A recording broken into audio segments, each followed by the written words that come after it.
आप, आपके साथ मैं हूं संतोष गंगवार। बुलेटिन की शुरुआत करेंगे इस वक्त की बड़ी खबर के साथ। बिहार से इस वक्त की बड़ी खबर। बिहार में आईपीएस अफसरों के तबादले हुए। गृह विभाग ने अधिसूचना जारी कर दी है। कई जिलों के एसपी बदल दिए गए हैं। दीपक रंजन पटना एसपी बनाए गए हैं। कार्तिकेय के शर्मा पूर्णिया एसपी बनाए गए हैं। मिस्टर राज भोजपुर के एसपी बनाए गए हैं। विनय तिवारी मुजफ्फरपुर के रेल एसपी बनाए गए हैं। शैलेश कुमार सिन्हा शिवहर एसपी बनाए गए हैं। अशोक मिश्रा समस्तीपुर एसपी बनाए गए हैं। अवधेश दीक्षित को गोपालगंज की जिम्मेदारी दी गई है। वैभव शर्मा कटिहार के एसपी बने हैं। रोशन कुमार रोहतास एसपी बनाए गए हैं। भारत सोनी नालंदा से एसपी बनाए गए हैं। चंद्र प्रकाश जमुई को जमुई की जिम्मेदारी दी गई है। चंद्र प्रकाश को जमुई की जिम्मेदारी दी गई है। इसके अलावा अगर बात करें, अजय कुमार को लखीसराय की जिम्मेदारी दी गई है। शुभम आर्य बक्सर के एसपी बनाए गए हैं। कुल 29 आईपीएस अफसरों की ट्रांसफर पोस्टिंग हुई है। बड़ी खबर आपको बता रहे हैं, आईपीएस अफसरों के तबादलों से जुड़ी इस वक्त की बड़ी खबर आपको बता रहे हैं। शैलेश कुमार सिन्हा को शिवहर का एसपी बनाया गया है। अशोक मिश्रा को समस्तीपुर का एसपी बनाया गया है। संजय हमारे संवाददाता ज्यादा जानकारी के साथ फोन लाइन पर जुड़ रहे हैं। संजय, आईपीएस अफसरों के तबादले किए गए हैं, कोई खास वजह इसके पीछे? देखिए, पहले से ही इस बात की संभावना जताई जा रही थी कि बड़े पैमाने पर आईपीएस अफसरों का तबादला होगा और पिछले वेडनेसडे को भी 14 अफसरों का तबादला किया गया था आईपीएस रैंक के, जिसमें आईजी डीआईजी रैंक के ऑफिसर थे। आज कई जिलों के एसपी बदले गए हैं। आज की जो पोस्टिंग हुई है उसमें सबसे महत्वपूर्ण पोस्टिंग यह है कि जिन 29 आईपीएस अफसरों का तबादला किया गया है उसमें पटना के सभी सिटी एसपी का तबादला कर दिया गया है। Patna city SP central, city SP west, city SP east सभी का तबादला किया गया है और जिलों में भी एसपी के पद पर इनको पदस्थापित किया गया है। जो ये नगर पुलिस अधीक्षक थे पटना में, पटना के जो ग्रामीण एसपी थे रोशन कुमार, उनको रोहतास का एसपी बना दिया गया है। इसके अलावा सिटी एसपी जो सेंट्रल थे उनकी भी पोस्टिंग कर दी गई है, उनको जमुई का एसपी बनाया गया है। इसके अलावा सिटी एसपी जो ईस्ट थे भारत सोनी, उनकी भी पोस्टिंग कर दी गई है और उनको नालंदा का एसपी बनाया गया। तो निश्चित तौर पर पटना के जो सिटी एसपी थे तीनों, उनको महत्वपूर्ण जिम्मेवारी जो है वो दी गई है। अभिनव दीवान की भी पोस्टिंग कर दी गई है। इसके अलावा जो स्वप्ना गौतम मेश्राम और औरंगाबाद की जो एसपी हैं उनको समादेष्टा बीएमपी 3 गया के पद पर पोस्टिंग की गई है उनकी। शैलेश कुमार सिन्हा को शिवहर का एसपी बना दिया गया है। पूर्णिया के पुलिस अधीक्षक उपेंद्र नाथ वर्मा को पुलिस जो बिहार विशेष सशस्त्र पुलिस 10 है उसका समादेष्टा बनाया गया है। बिहार सैन्य पुलिस 3 बोधगया के समादेष्टा दीपक रंजन जो है उनको सहायक पुलिस महानिरीक्षक बिहार विशेष सैन्य पुलिस के पद पर स्थापित किया गया है। वो प्रतीक्षा में जो गौरव मंगला है उनको सहायक पुलिस महानिरीक्षक रेल बनाया गया है। पश्चिम चंपारण के जो पुलिस अधीक्षक है डी अमरकेश, उनको एसपी साइबर प्रशिक्षण पोर्टल के पद पर पोस्टेड किया गया है। इसके अलावा लखीसराय के एसपी पंकज कुमार को पुलिस अधीक्षक राज्य अपराध अभिलेख ब्यूरो में पोस्टिंग की गई है उनकी। कार्तिकेय के शर्मा इनकी पोस्टिंग पूर्णिया में की गई है। कटिहार के पुलिस अधीक्षक जितेंद्र कुमार को भी बुला लिया गया है, उनको कमजोर वर्ग में एसपी बनाया गया है। समस्तीपुर के जो एसपी है विनय तिवारी, उनको अब मुजफ्फरपुर रेल एसपी बनाया गया है। नालंदा के पुलिस अधीक्षक अशोक मिश्र को समस्तीपुर का एसपी बना दिया गया है। शिवहर के पुलिस अधीक्षक अनंत कुमार जो है, अनंत कुमार राय, उनको बीएमपी 16 का कमांडेंट बनाया गया है। गोपालगंज के पुलिस अधीक्षक स्वर्ण प्रभार को पुलिस अधीक्षक पूर्वी चंपारण के पद पर भेजा गया है। जबकि जमुई के पुलिस अधीक्षक सौर सुमन को पुलिस अधीक्षक पश्चिम चंपारण, रोहतास के पुलिस अधीक्षक विनीत कुमार को पुलिस अधीक्षक विशेष शाखा, नवादा के पुलिस अधीक्षक अमरीश राहुल को औरंगाबाद का एसपी बनाया गया है। तो कुल मिलाकर 29 आईपीएस अफसरों की पोस्टिंग की गई है, जो कई मायनों में महत्वपूर्ण पोस्टिंग है। ये अब आज अधिसूचना जारी की गई है और एक और लिस्ट अभी निकलने वाली है, क्योंकि कुछ ऑफिसर जो है वो सेंट्रल डेपुटेशन पे जा रहे हैं, तो उनकी भी लिस्ट निकलेगी और उसकी प्रतीक्षा की जा रही है। जी संजय, इस तमाम जानकारी के लिए आपका बहुत बहुत शुक्रिया। और बड़ी खबर बगहा से है, जहां ठनका गिरने से 2 लोगों की दर्दनाक मौत हो गई है। हादसे में 2 लोग गंभीर रूप से झुलस गए। घायलों को बगहा अनुमंडलीय अस्पताल में भर्ती कराया गया है। सभी लोग खेत में काम कर रहे थे। ज्यादा जानकारी दे रहे हैं न्यूज 18 संवाददाता मुन्ना राज। तो एक महिला गंभीर रूप से घायल हुई है। महिला झुलस गई थी, उसे इलाज के लिए अस्पताल में भर्ती कराया गया है। ठनका गिरने के दौरान यह हादसा हुआ है। 2 लोगों की मौत भी हुई है, कुछ लोग इसमें झुलस गए। तस्वीरें इस समय हम आपको दिखा रहे हैं। महिला को इलाज के लिए अस्पताल में भर्ती कराया गया है। तस्वीरें इस समय बगहा से देख पा रहे हैं आप। ठनका गिरने से 2 लोगों की दर्दनाक मौत हो गई है और सभी लोग बगहा के रहने वाले हैं, जो दियरा में खेती के लिए गए थे। और जो जानकारी मिल पा रही है उसमें विनोद चौधरी और कृष्णावती देवी नामक 2 लोग हैं जिनको ठनका गिरने से जिनकी दर्दनाक मौत हुई है और इसमें कई लोग के घायल होने की भी खबर जरूर आ रही है। तो जो मृतक है उनके शव को पोस्टमार्टम के लिए लाया गया है, वहीं घायलों का भी इलाज चल रहा है। तो बगहा में एक दर्दनाक हादसा, बिजली गिरने के चलते 2 लोगों की मौत हो गई है, और जिसमें एक महिला है और एक पुरुष है, और ये लोग खेती कार्य के लिए गए थे दीरा क्षेत्र में, और उसमें घायल भी 1-2 व्यक्ति हुए हैं। बहुत दर्दनाक घटना है। गंडक किनारे के विनोद चौधरी और कृष्णावती देवी दियारे में गए थे लोग चारा की व्यवस्था में। गाय भैंस के लिए अक्सर लोग जाते रहते हैं, खेती बाड़ी भी है। और जो वज्रपात हुआ है इससे विनोद चौधरी जो गुड़ियापट्टी वार्ड नंबर 25 के निवासी हैं, और कृष्णावती देवी जो पारस नगर वार्ड नंबर 16 की महिला हैं, इन दोनों की मृत्यु हो गई है। दर्दनाक घटना है। और 2 अन्य, एक राजेंद्र चौधरी की पत्नी है, वो घायल हैं, और एक और पुरुष, जो 2 आदमी घायल हैं, उनका इलाज चल रहा है। घटना के बाद जिला प्रशासन की पूरी टीम और आपदा विभाग की ओर से राहत कार्य के लिए अभियान शुरू कर दिया गया है। मुन्ना राज, न्यूज़ 18, पश्चिम चंपारण। औरंगाबाद में सुरक्षा बलों ने बड़ी नक्सली साजिश नाकाम कर दी। नक्सलियों ने सर्च अभियान के दौरान अति नक्सल प्रभावित मदनपुर प्रखंड के पशरुखिया के जंगल में 3-3 किलो के 2 प्रेशर आईडी बरामद किए हैं। उसे मौके पर ही नष्ट कर दिया गया। सीआरपीएफ की कोबरा बटालियन और मदनपुर पुलिस की टीम को यह सफलता हाथ लगी है। उन्होंने कहा कि सुरक्षा बलों को नुकसान पहुंचाने की मंशा से नक्सलियों ने आईडी प्लांट किया था।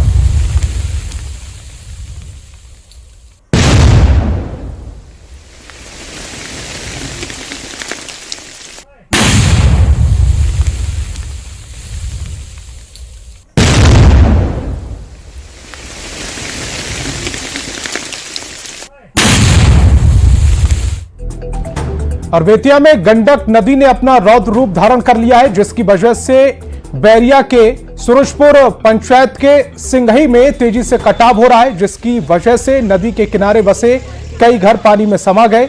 लोग अपने बनाए हुए आशियाने को खुद से तोड़ रहे हैं। हालांकि इंजीनियर की टीम कटाव रोधी काम में जुटी हुई है। आपको बता दें कि 4 दिन से लगातार तेजी से कटाव हो रहा है, जिससे ग्रामीण काफी डरे हुए हैं और प्रशासन से मदद की गुहार लगा रहे हैं। स्थिति तो यही है कि सब कोई काम हो रहा है, इससे कोई फायदा नहीं है झाड़ी वाड़ी डालने से दूसरे का। तो झाड़ी डालने पे तो भी कटाव कर रहा है, बहुत तेजी कटाव कर रहा है, इसमें कोई फायदा भी नहीं है। तेजी से कटाव, बहुत तेजी से कटाव हो रहा है। हम लोग घर था, यहीं पे सब घर कट गया।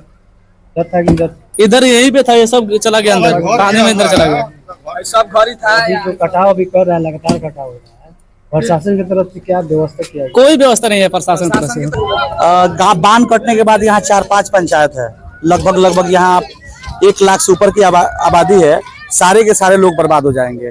और मैं सरकार से ये आग्रह करना चाहूंगा कि जितना हो सके आप युद्ध स्तर से यहाँ पे अगर काम नहीं होता है तो फिर ये जो 4-5 पंचायत है वो पूरी तरह से बर्बाद हो जाएगा।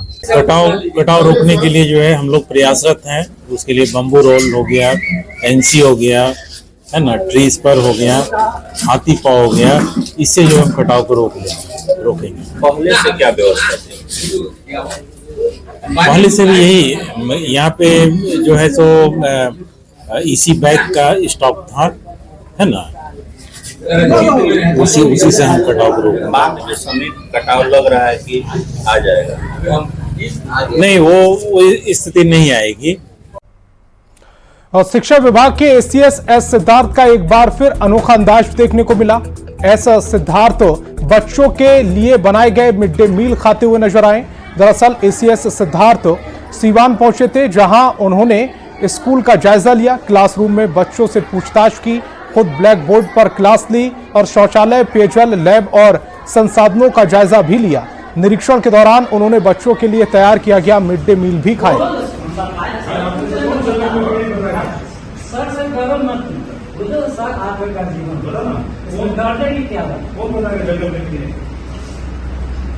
जंगल में जहर है, कितने का है तो कौन महीना सितंबर अब से स्कूल अप्रैल से अप्रैल में जून जुलाई अगस्त सितंबर। बात शिक्षकों की परेशानी की। शिक्षकों को रोज समय पर स्कूल पहुंचना होता है। बगहा में शिक्षक 22 नदियां बीहड़ जंगल को पार कर रोज स्कूल पहुंचते हैं। समय से ऑनलाइन हाजिरी बनाने के चक्कर में कई बार शिक्षक हादसों का शिकार भी होते हैं। इन इलाकों में पढ़ाने वाले शिक्षकों की परेशानी पर हमारी ये रिपोर्ट देखिए।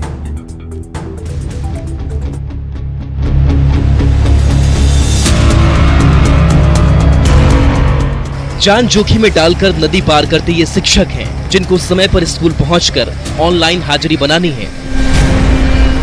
ये शिक्षक एक दो नहीं 22 नदियों को ऐसे ही पार करते हैं।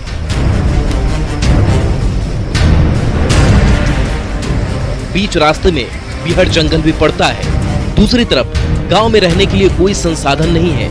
बगहा के दुर्गम इलाकों में तैनात शिक्षक परेशान रहते हैं। पश्चिमी चंपारण के तमाम सुदूर इलाकों में पहुंचने के लिए शिक्षकों को तमाम परेशानियों को झेलनी पड़ती है। इस नदियों को पार कर जिस इलाके में शिक्षक पहुंचते हैं, हम वहां आज पहुंचे हैं। गोबरैया दोन का यह इलाका है और उच्च विद्यालय से लेकर +2 विद्यालय तक तमाम ऐसे स्कूल भी हैं। इन इलाकों में जो शिक्षक है उनको पहुंचने के लिए 22 नदियों को पार करना होता है और वाल्मीकि टाइगर रिजर्व का घना जंगल भी है, जिनके रास्ते से होकर इनको आना पड़ता है। सर गांव में यहाँ पर आने जाने की सुविधा नहीं है, ट्रांसपोर्ट की सुविधा नहीं है। 22 नदियों को हम लोग पार करके जाते हैं और टाइगर रिजर्व जो घना जंगल तो मैंने है ही, यहाँ पर जंगल पूरा एरिया है और बरसात के दिनों में ज्यादा हम लोग को दिक्कत हुआ। सुविधा नहीं है तो हम लोगों ने रहने की सुविधा क्या है, वही झोपड़ी टाइप का है। किसी तरह से हम लोग रह रहे हैं यहाँ पे, क्योंकि हम लोग की नौकरी है, इसलिए यहाँ पे हम लोग को काम करना है। इसलिए किसी तरह से भी सरकारी आदेश से तो रहा जा रहा है।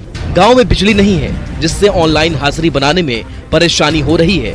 जिला प्रशासन की ओर से लगातार हो रहे नाव हादसों के बाद गांव में ही रहकर ड्यूटी करने का निर्देश जारी किया गया है। बिजली की व्यवस्था के होने के कारण मोबाइल चार्ज नहीं रह पाता है और कह रही है सरकार ऑनलाइन अटेंडेंस बनाने के लिए, ना नेटवर्क है यहाँ पे, कुछ नहीं है यहाँ पे। फिर भी हम लोग आके रह रहे हैं, बच्चों को पढ़ाने के लिए, शिक्षा देने के लिए यहाँ आए हैं, तो रहना तो पड़ेगा ही, नौकरी लगी है तो। जो शिक्षक है उनको तमाम तरह की परेशानियां झेलनी पड़ रही है। तो एक तरफ सरकार का आदेश है कि ऑनलाइन हाजिरी बनाना है और सुदूर गांव के जो इलाके हैं जहां बिजली की सुविधाएं उपलब्ध नहीं है, वहां शिक्षकों को मोबाइल चार्जिंग से लेकर तमाम ऐसी समस्याएं हैं और गांवों में रहने के लिए संसाधन उपलब्ध नहीं है और शहर से यहाँ पहुंचने के लिए कई नदियों और विषम परिस्थितियों को पार करने की मजबूरी भी है। मुन्ना राज, न्यूज 18, गोबरैया 2, पश्चिम चंपारण। और सीपीएम के महासचिव और पूर्व राज्यसभा सांसद सीताराम येचुरी का आज निधन हो गया। येचुरी 72 साल के थे और लंबे समय से बीमार थे। उन्हें दिल्ली एम्स में आखिरी सांस ली। सीताराम येचुरी का पार्थिव शरीर परसों सीपीएम दफ्तर लाया जाएगा। सीताराम येचुरी को 19 अगस्त को एम्स नई दिल्ली के इमरजेंसी वार्ड में एडमिट कराया गया था।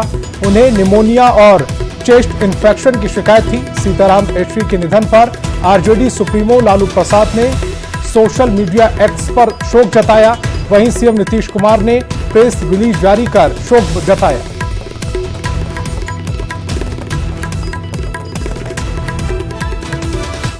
और पूर्व राज्यसभा सांसद सीताराम येचुरी के निधन से सियासी हलकों में गम का माहौल है।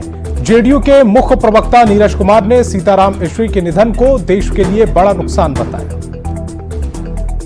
माननीय सीताराम येचुरी छात्र आंदोलन से राजनीति के कैसे हस्ताक्षर थे, जो राष्ट्रीय विमर्श के विषय पर अपनी राय नहीं रखते थे, विदेश नीति के संदर्भ में, सामरिक नीति के संदर्भ में वैचारिक संघर्ष के वह प्रतिबिंब थे।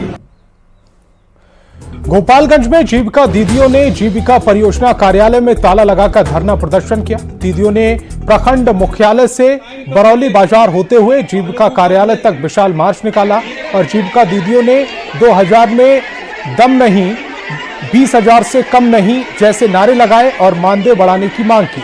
साथ ही अधिकारियों पर नौकरी से निकालने की धमकी देने का आरोप लगाया और मांग पूरी नहीं होने पर आंदोलन जारी रखने की चेतावनी दी। वहीं जीविका कार्यालय के अधिकारी ने मानदेय में सुधार का आश्वासन दिया।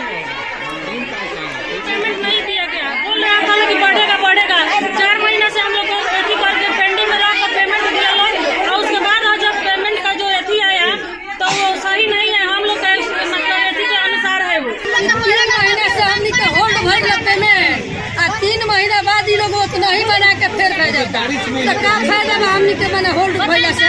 हमनी के माने बढ़ाओ लोग काम के ऊपर पेमेंट दे लो, जब तक काम करते सो तक पेमेंट दे।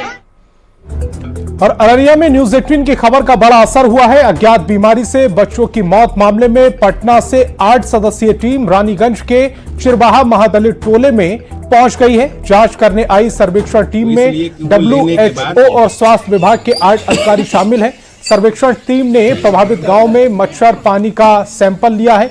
जांच टीम 14 सितंबर को अपनी रिपोर्ट सरकार को सौंपेगी। आपको बता दें कि मझुआ पूरब पंचायत में 10 दिनों में 5 बच्चों की अज्ञात बीमारी से मौत हो गई है। चिरबाहा महादलित टोले का जायजा लिया संवाददाता सतीश कुमार ने। दीवार पे क्यों छीट रहे हैं, तो इसलिए कि वो लेने के बाद अररिया में न्यूज 18 की खबर का बड़ा असर हुआ है। दरअसल पटना से 8 सदस्यीय मेडिकल की टीम, जिसमें WHO के अधिकारी समेत जो स्वास्थ्य समिति के जो अधिकारी हैं वो रानीगंज पहुंचे हैं। हम लोगों ने यहाँ पर जो मॉस्किटो है, मच्छर हम लोगों ने रखा है, लिया है। इसके अलावा भी जो है अभी और लगातार हम लोग डिफरेंट एरिया का जो मच्छर है उसको हम लोग पकड़ के रखेंगे। और इसके अलावा हम लोग जो रोडेंट्स हैं, मतलब चूहा, उसको भी देखेंगे। वह भी एक बहुत बड़ा कारण रहता है बहुत सारी बीमारियों का। और इसके अतिरिक्त हम लोग लार्वा जो है उसको भी हम लोग देखेंगे। ये कलेक्ट करने के बाद उसको देख रहे हैं। पानी हम लोगों ने जो है मालूम हुआ है कि यहाँ पर बहुत ही कम गहराई पर 15-20 फीट पर जो है पानी पर जो लोग उपयोग करते हैं, हम उनका भी कलेक्शन किए हैं, उसको भी देखेंगे। और जनरल हम लोग देख रहे हैं कि क्या न्यूट्रिशनल स्टेटस हुआ, क्या सोशियो है, इन सब चीजों को देख रहे हैं। सोशियो इकोनॉमिक क्या कंडीशन है। ग्रामीण यह सवाल उठा रहे हैं कि अररिया के रानीगंज के इस महादलित टोले में जो 5 बच्चों की अज्ञात बीमारी से मौत हुई है, इन मौत का आखिर गुनाहगार कौन है। सतीश कुमार, न्यूज 18, रानीगंज, अररिया।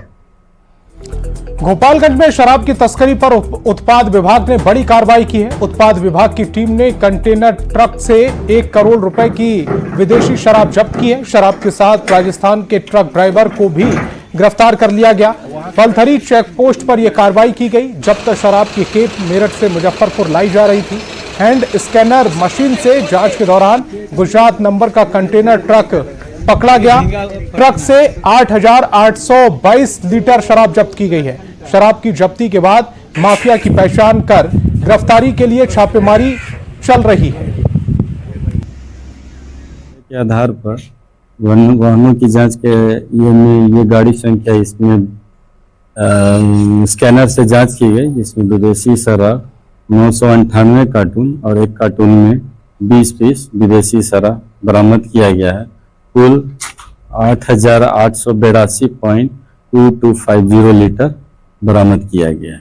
कहाँ से शराब आ रही है? और पूर्णिया में जनसुराज के संयोजक प्रशांत किशोर ने अमेरिका में आरक्षण पर राहुल गांधी के दिए बयान पर तंज कसते हुए कहा है कि राहुल गांधी कब कहां क्या बोल दें यह उनको भी नहीं पता होता है। उन्होंने कहा है कि राहुल गांधी कुछ दिन पहले तक पूरे देश में जातीय गणना करवाने और आरक्षण का दायरा बढ़ाने की बात कर रहे थे। आज अमेरिका में जाकर वह आरक्षण को ही खत्म करने की बात कह रहे हैं। वह क्या कहते हैं यह राहुल गांधी या कांग्रेस बेहतर बता सकती है। उन्होंने कहा कि 2 अक्टूबर को जनसुराज की पार्टी का गठन होगा। इस बार बिहार के सभी 243 सीटों पर चुनाव लड़ेंगे और किसी से कोई गठबंधन नहीं करेंगे। कब क्या कह दें ये उनको खुद नहीं पता। जहाँ तक हम लोग अभी देख रहे थे, पिछले कई महीनों से राहुल गांधी ने जातीय जनगणना के पक्ष में बात किया, उन्होंने आरक्षण बढ़ाने की बात की। अब अमेरिका में जाकर आरक्षण हटाने की बात कर रहे हैं, तो इस पर तो बेहतर कोई कांग्रेस का आदमी ही बता सकता है, राहुल गांधी बता सकते हैं।